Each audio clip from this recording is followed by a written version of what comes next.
നമസ്കാരം guys, it's me പേസിൽ classic ടൈൽസിൻ്റെ പുതിയൊരു വീഡിയോയിലേക്ക് എല്ലാവർക്കും സ്വാഗതം. ഏതാണ്ടൊരു 2-3 വർഷത്തിന് ശേഷമാണ് ഒരു ഫേസ് ടു ഫേസ് വീഡിയോ ആയിട്ട് ഞാൻ വരുന്നത്. അപ്പോൾ ഇന്ന് ഞാൻ വന്നിരിക്കുന്നത് ഒരു സ്പെഷ്യൽ വീഡിയോ ആയിട്ടാണ്. എൻ്റെ വണ്ടീനെ കുറിച്ചുള്ളൊരു വീഡിയോ, റിവ്യൂ എന്നൊക്കെ വേണമെങ്കിൽ പറയാം, പക്ഷേ ഡീറ്റെയിൽ ആയിട്ടൊന്നുമില്ല. എന്നാലും കുറച്ച് കാര്യങ്ങൾ. ഞാൻ ഇതിന് മുന്നേ ഒരു 3-4 വീഡിയോ ഇട്ടിരുന്നു. വേറൊന്നുമല്ല, എൻ്റെ സ്വന്തം ടൈപ്പ് 1 മാരുതി 800 1989 മോഡലാണ് വണ്ടി. അപ്പോൾ ഇതിന് മുന്നേ ഇട്ടിരുന്ന വീഡിയോയിൽ കുറച്ച് റീസ്റ്റോറേഷൻ കാര്യങ്ങൾ, പിന്നെ ഒരു വാക്ക് അറൗണ്ട് വീഡിയോ ഒക്കെയാണ്. അപ്പോൾ നമ്മുടെ റീസ്റ്റോറേഷൻ ഏകദേശം ഒരു 60-70% പൂർത്തിയായി. ഇനി കുറച്ച് കാര്യങ്ങൾ ചെയ്യാനുണ്ട്. സീറ്റ് കവർ, ഇൻറ്റീരിയർ കുറച്ച് വർക്കുണ്ട്. ബാക്കിയത്തെ കാര്യങ്ങൾ നമുക്ക് വീഡിയോയിൽ കാണാം.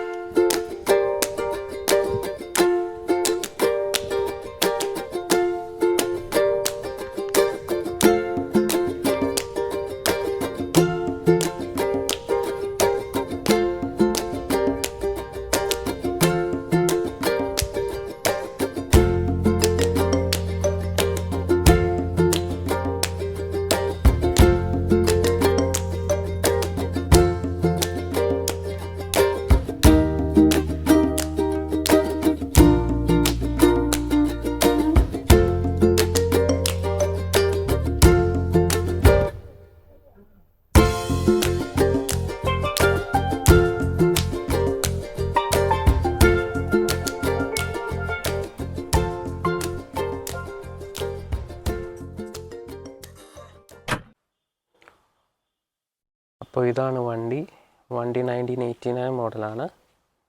സ്റ്റോക്ക് കണ്ടീഷൻ, ടൈപ്പ് 1 ആണ് വണ്ടി.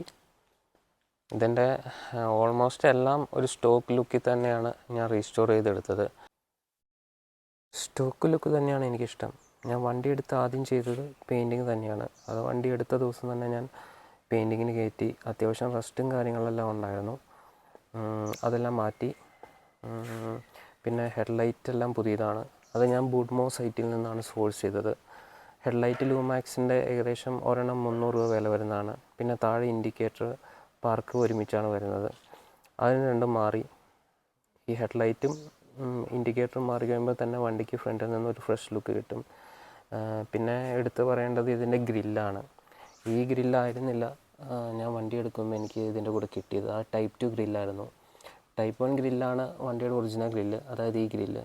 ആ ലൈനും ആ സെൻറ്ററിൽ മാരുതി 800 എന്ന ലോഗോയും വരുമ്പോഴാണ് അതിൻ്റെ ഭംഗി. വണ്ടിയുടെ ഭംഗി ശരിക്കും അതിൻ്റെ ഗ്രില്ലിൽ തന്നെയാണ്. പിന്നെ ബമ്പറൊന്നും ഞാൻ റീപ്ലേസ് ചെയ്യാൻ പോയില്ല, പെയിൻ്റ് അടിച്ചു. നമ്പർ പ്ലേറ്റും പഴയത് തന്നെയാണ്. അതും ഞാൻ വൈറ്റ് പെയിൻ്റ് അടിച്ചു, ലെറ്ററിങ് ഒന്നുകൂടെ എഴുതി. അതകത്തേക്ക് പഞ്ചിങ്ങുള്ള പണ്ടത്തെ ആ ഒരു വിൻറ്റേജ് ടൈപ്പ് തന്നെയാണ്. അതൊന്നും ഇപ്പോൾ കിട്ടാനില്ല എന്നുള്ളതാണ് സത്യം. അത് കാരണം ഞാനത് മാറാൻ പോയില്ല. ആ സ്റ്റോക്ക് ലുക്കിൽ തന്നെ വണ്ടി കിടന്നോട്ടെ എന്ന് ഓർത്തു.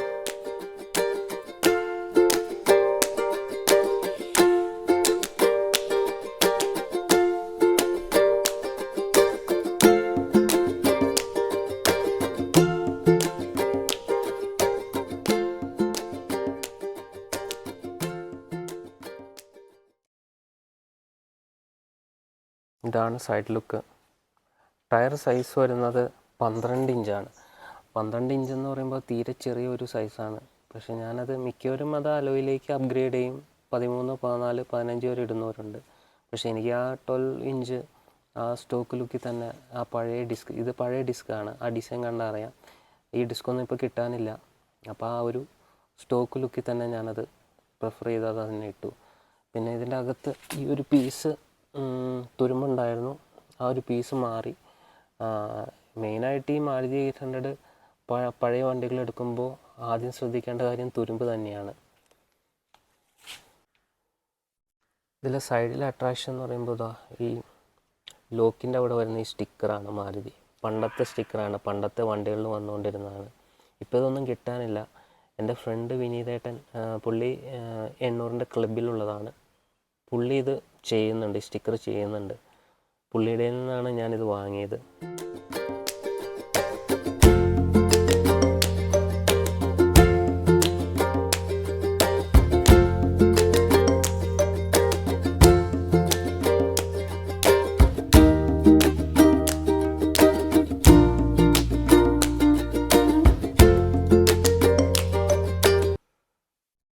ഇതാണ് നമ്മുടെ interior steering wheel. Steering wheel എന്ന് പറഞ്ഞാൽ പണ്ടത്തെ ആ ഒരു ഇത് കണ്ടോ, ഇതൊന്നും ഇപ്പോൾ കാണാനേ ഇല്ല, കിട്ടാനില്ല.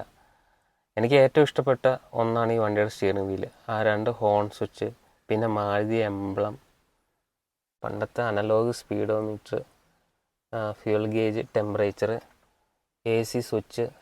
ഇത് ശരിക്കും ഇറങ്ങിയ സമയത്ത് കമ്പനി AC വിടുന്നുണ്ടായിരുന്നില്ല. ഇതിനകത്ത് AC എക്സ്ട്രാ കയറ്റിയതാണ്.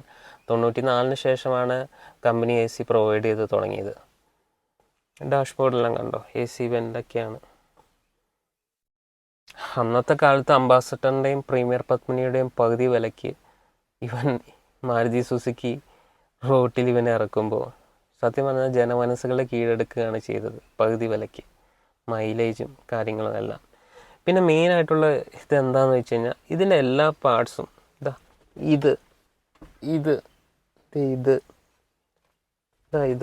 ഇതെല്ലാം നമുക്ക് ഇപ്പോഴും വാങ്ങിക്കാൻ കിട്ടും എന്നുള്ളതാണ്. പുതിയത് മാരുതി തന്നെ ഇറക്കുന്നുണ്ട്. ഇത് ഉൾപ്പെടെ. അതൊരു നല്ല കാര്യമല്ലേ? ശരിക്കും മാരുതി എന്നെ അത്ഭുതപ്പെടുത്തുന്നത് എവിടെയാണ്? ഈ പീസ് കണ്ടോ, ഈ പീസ് മാത്രമായിട്ട് ഇപ്പോഴും നമുക്ക് മേടിക്കാൻ കിട്ടും. 34 വർഷം പഴക്കമുള്ള വണ്ടിയാണെന്ന് ഓർക്കണം. ഈ പീസ് ഇപ്പോഴും നമുക്ക് മേടിക്കാൻ കിട്ടും. എന്താ അതിൻ്റെ വില എന്നറിയോ? വെറും 12 രൂപ. ഇവിടുത്തെ പീസ് മിസ്സിങ് ആണ്. ഞാനത് ഓർഡർ ചെയ്തിട്ടുണ്ട് ബൂട്ട്മോയിൽ നിന്ന്. അതിന്ന് വന്നിട്ടുമുണ്ട്. ഇൻറ്റീരിയർ കണ്ടല്ലോ, ഇത് കൺസോള്. ഇവിടെ നമുക്ക് സെറ്റ് വയ്ക്കാം. ഇതാണ് ഗ്ലോ ബോക്സ്,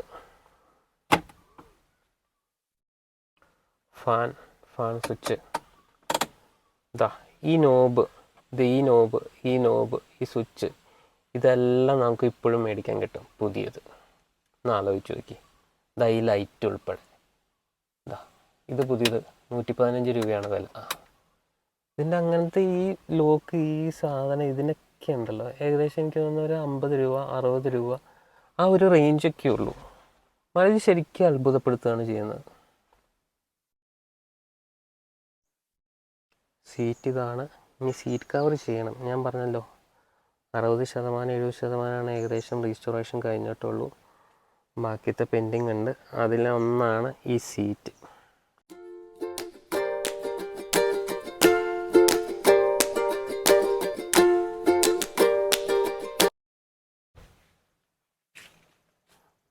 ഇതെല്ലാം പുതിയതാണ്. പുതിയത് മേടിക്കാൻ കിട്ടും. ഈ ബീഡിങ്ങും നമുക്ക് പുതിയത് മേടിക്കാൻ കിട്ടും. ഇതും പുതിയത് മേടിക്കാൻ കിട്ടും.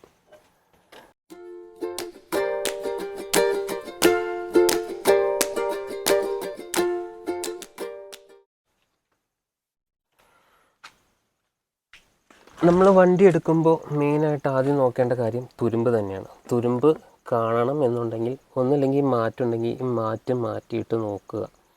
അല്ലെങ്കിൽ വണ്ടി ഏതെങ്കിലും റാമ്പിൽ കയറ്റി, വർഷോപ്പിൽ പോയി റാമ്പിൽ കയറ്റിയിട്ട് നോക്കുക. അടിയിൽ തുരുമ്പുണ്ടെങ്കിൽ നല്ല രീതിയിൽ കാശിറങ്ങും. പണിക്കാശ് നമ്മൾ ഉദ്ദേശിക്കുന്ന സ്ഥലത്ത് നിൽക്കില്ല. ഇതെല്ലാം എനിക്ക് മാറണം. ഇത് കിട്ടും. ഈ ട്രിം സെറ്റ് ഫുൾ അവൈലബിൾ ആണ്. ഒറിജിനൽ ഏകദേശം 900 രൂപയാണ്. അത് ഫ്രണ്ടിലേക്കും ഇതൊക്കെ ട്രിം സെറ്റിൽ വരുന്നതാണ്. അതിന് 900 രൂപയാണ് ഫുൾ സെറ്റ് വരുന്നത്. ബാക്കിലേക്കും ഉള്ളത്.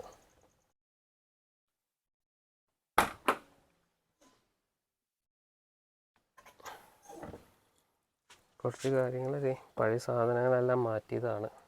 സ്പീക്കർ എൻ്റെ കയ്യിൽ ഉണ്ടാകുന്നതാണ്. അപ്പോൾ മ്യൂസിക് സിസ്റ്റം കയറ്റുമ്പോൾ അത് വെക്കാനായിട്ടാണ് അതിൽ തന്നെ വണ്ടിയിൽ തന്നെ ഇട്ടേക്കുന്നത്. ഈ ഡിക്കിയൊക്കെ ഈ ട്രേ മാറ്റിയിട്ട് തുരുമ്പിൻ്റെ അംശങ്ങളൊക്കെ ഉണ്ടോയെന്ന് നോക്കണം. നമുക്കിനി എൻജിൻ റൂം ഒന്ന് കാണാം. ബോണറ്റ്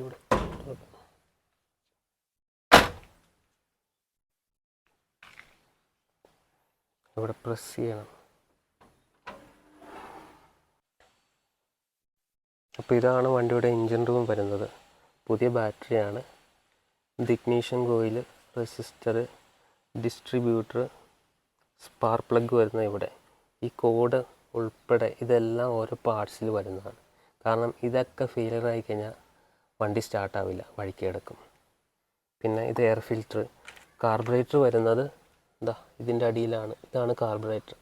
നമുക്ക് കാർബറേറ്റർ അഴിക്കണം എന്നുണ്ടെങ്കിൽ ആദ്യം എയർ ഫിൽറ്റർ ഊരണം. അപ്പം മാരുതി 800 വഴിക്ക് കിടക്കുകയാണെങ്കിൽ ചെക്ക് ചെയ്യേണ്ട 2 കാര്യങ്ങളുണ്ട്. ഒന്ന് കാർബറേറ്റർ ഫ്യൂവൽ റിട്ടേൺ പോകുന്നുണ്ടോ എന്ന് നോക്കണം. അല്ലെങ്കിൽ ഇലക്ട്രിക്കലിൻ്റെ കുഴപ്പം കൊണ്ട് വണ്ടി സ്റ്റാർട്ടാവാതെ വരാം. അപ്പോൾ ഇത് രണ്ടും ചെക്ക് ചെയ്യേണ്ടത് അത്യാവശ്യമാണ്. ഇഗ്നീഷൻ കോയിലെല്ലാം അവൈലബിൾ ആണ്. ഇത് ലൂക്കാസിൻ്റെയാണ്. പിന്നെ കോഡ് വെയർ ഇതൊക്കെ വിട്ട് കിടന്നു കഴിഞ്ഞാൽ വണ്ടി സ്റ്റാർട്ട് ആവത്തില്ല. മാരുതിയുടെ ബാഡ്ജിങ് ആണ് വരുന്നത്. അന്ന് നേരിട്ട് ജപ്പാനിൽ നിന്ന് വന്നിരുന്ന വണ്ടികൾ എല്ലാം മാരുതിക്ക് പകരം സുസുക്കി ബാഡ്ജിങ് ആയിരുന്നു ഇവിടെ. AC compressor. അപ്പോൾ പലർക്കും ഉള്ളൊരു സംശയമാണ്, ഈ ടൈപ്പ് 1 മാരുതി കാർബറേറ്റർ ടൈപ്പ് എടുത്തു കഴിഞ്ഞാൽ എന്തെങ്കിലും പണി കിട്ടുമെന്ന്. അങ്ങനെ പണിയൊന്നും കിട്ടത്തില്ല. ശരിക്കും പറഞ്ഞാൽ നല്ല ടൈപ്പ് 1 വണ്ടികൾ കിട്ടാൻ പാടാണ്. അതുള്ളവരാണെങ്കിൽ മിക്കവരും നല്ല വണ്ടിയാണ് ഒരിക്കലും അവർ കൊടുക്കത്തില്ല. പിന്നെ ഒരു ഡ്രൈവിങ് പഠിക്കാൻ എന്നുള്ളൊരു ഇതിലേക്കൊക്കെ ഇതിൻ്റെ ആ ഒരു കാറ്റഗറി മാറിയത് കാണുമ്പോൾ എനിക്കൊരു വിഷമമുണ്ട്. കാരണം OLXലൊക്കെ കാണാം സ്യൂട്ടബിൾ ഫോർ ലേണിംഗ് ഡ്രൈവിംഗ് എന്നൊക്കെ. അങ്ങനത്തെ ഒരു വണ്ടി, അങ്ങനത്തെ ഒരു ഇതിലേക്ക് മാറ്റേണ്ട വണ്ടിയല്ല മാരുതി 800. സത്യം പറഞ്ഞാൽ ഈ വണ്ടിയുടെ വില എന്ന് പറഞ്ഞു കഴിഞ്ഞാൽ വില കുറവായിരിക്കും, പക്ഷെ മൂല്യം നല്ല മൂല്യമാണ്. നല്ല ടൈപ്പ് വണ്ടികൾ ഇപ്പോൾ പഴയ സിനിമകൾ, ഇപ്പോൾ വന്ദനം, അതുപോലെ മണിച്ചിത്രത്താഴ്, 20-ാം നൂറ്റാണ്ട്, അതിലൊക്കെയുള്ള ടൈപ്പ് 1 വണ്ടികളൊക്കെ കണ്ടു കഴിഞ്ഞാൽ തന്നെ എന്താ ഒരു ഫീലല്ലേ, ഒരു പുതുമ നിറഞ്ഞൊരു ഫീലായിരുന്നു എപ്പോഴും. അപ്പോൾ അങ്ങനത്തെ വണ്ടികൾ കിട്ടുവാണെങ്കിൽ ഒരിക്കലും അത് നഷ്ടപ്പെടുത്താതിരിക്കുക. പിന്നെ തുരുമ്പാണ് മെയിൻ പ്രശ്നം. പാർട്സ് എല്ലാം അവൈലബിൾ ആണ് വണ്ടിയുടെ. മാരുതി ഓതറൈസ്ഡിൽ നിന്നും കിട്ടും, ബൂട്ട്മോ സൈറ്റിൽ നിന്നും കിട്ടും, പിന്നെ സെക്കൻഡ് പൊളിക്കുന്നിടത്തു നിന്നും കിട്ടും. അങ്ങനത്തെ കാര്യങ്ങളൊന്നും ഓർത്ത് പേടിക്കണ്ട. പിന്നെ വണ്ടി MPFI അല്ല, കാർബറേറ്ററാണ്. കാർബറേറ്റർ എന്ന് പറഞ്ഞാൽ ഫസ്റ്റ് വന്ന മോഡലാണ്. അതിൽ നിങ്ങൾക്കറിയാം, ഈ ബൈക്കൊക്കെ ഉപയോഗിക്കുന്നവർക്കറിയാം കാർബറേറ്ററിൻ്റെ ഒരിത്. അപ്പോൾ അതിലെന്തെങ്കിലും ഒരു കുഴപ്പം വന്നു കഴിഞ്ഞാൽ മിസ്സിങ് വരും, ചിലപ്പോൾ വണ്ടി നിന്നു പോവും. അങ്ങനത്തെ കുറച്ച് കാര്യങ്ങളുണ്ട്. കാർബറേറ്റർ പുതിയത് നമുക്ക് മേടിക്കാൻ കിട്ടില്ല, അത് സെക്കൻഡ് എടുക്കാറാണ് പതിവ്. പിന്നെ എന്താണെന്ന് വെച്ച് കഴിഞ്ഞാൽ അതിലെ പാർട്സ് എല്ലാം അവൈലബിൾ ആണ്. ഇപ്പോൾ ഐഡിൽ ജെറ്റ് ആയാലും അങ്ങനത്തെ കാര്യങ്ങളൊക്കെ ആയാലും പാർട്സ് എല്ലാം അവൈലബിൾ ആണ്. അതോർത്ത് പേടിക്കാനില്ല. ഒരു ട്യൂൺ ചെയ്യാൻ നല്ലൊരു മെക്കാനിക്ക്, കാർബറേറ്റർ ട്യൂണിങ്ങിൽ നല്ലൊരു കാര്യം വണ്ടിയുടെ പെർഫോമൻസിൽ ഇരിക്കുന്നുണ്ട്. അപ്പോൾ ട്യൂണിങ് പക്കയാണെങ്കിൽ അടിപൊളിയായിരിക്കും വണ്ടി ഓടിക്കാൻ. ഫൺ ടു ഡ്രൈവ് വണ്ടിയാണ്. മൈലേജ് ഏകദേശം 20-ൻ്റെ മുകളിൽ കിട്ടുന്നവരുണ്ട് കാർബറേറ്റർ വണ്ടിക്ക്. എനിക്ക് ലോക്കൽ ഡ്രൈവിൽ 16-17, അതായത് ലോക്കലൊക്കെ കൺജസ്റ്റഡ് ഏരിയ ആണ്. വില്ലേജ് ആണെങ്കിലും ഒരു കുറച്ച് കൺജസ്റ്റഡ് ആണ്. എനിക്ക് 16-17 കിട്ടുന്നുണ്ട്. മെയിനായിട്ട് നോക്കേണ്ട കാര്യം തുരുമ്പ് തന്നെയാണ്. അതല്ലാതെ വേറെ നോക്കാനില്ല. എന്ത് സാധനമാണെങ്കിലും നമുക്ക് അവൈലബിൾ ആണ്, എല്ലാം കിട്ടും മേടിക്കാൻ. അപ്പോൾ അതോർത്ത് പാർട്സിൻ്റെ അവൈലബിലിറ്റി ഓർത്ത് തലവേദന എടുക്കേണ്ട ഒരു ആവശ്യമില്ല. പിന്നെ ഓടിക്കാൻ ആ ഡ്രൈവിംഗ് ഒരു ഫീല് തന്നെയാണ് എപ്പോഴും. ഞാൻ ഓടിച്ച് ഡീറ്റെയിൽ ആയിട്ടുള്ളൊരു റിവ്യൂ ഞാൻ ഇടുന്നുണ്ട്. ഇപ്പം ഞാൻ ജസ്റ്റ് ഒരു ഔട്ട്ലൈൻ പോലെ തന്നതാണ്, കാര്യങ്ങൾ ഏകദേശം ഒന്ന് മനസ്സിലാവാനായിട്ട്. നല്ല വണ്ടി കിട്ടുകയാണെങ്കിൽ ഒരിക്കലും കൈവിടാതിരിക്കുക. കിട്ടാൻ പാടാണ് ടൈപ്പ് 1 നല്ല വണ്ടികൾ. നല്ല വണ്ടി കിട്ടിയാൽ തന്നെ അത് കീപ്പ് ചെയ്യുക. അതാണ് എനിക്ക് പറയാനുള്ളൂ. അപ്പോൾ ഒരു ഡീറ്റെയിൽ വീഡിയോ ആയിട്ട് ഈ 800-നെ കുറിച്ച് തന്നെ ഒരു ഡീറ്റെയിൽ വീഡിയോ, ഡ്രൈവിങ്ങും ബാക്കി എല്ലാ കാര്യങ്ങളൊക്കെ ആയിട്ട് ഞാൻ ഇനി വരാം. അപ്പോൾ എല്ലാവർക്കും വീഡിയോ ഇഷ്ടപ്പെട്ടിട്ടുണ്ടെങ്കിൽ ചാനൽ ലൈക്ക് ചെയ്യുക, സബ്സ്ക്രൈബ് ചെയ്യുക. അപ്പോൾ എല്ലാം പറഞ്ഞ പോലെ. എന്നാൽ പിന്നെ ഞാനങ്ങോട്ട്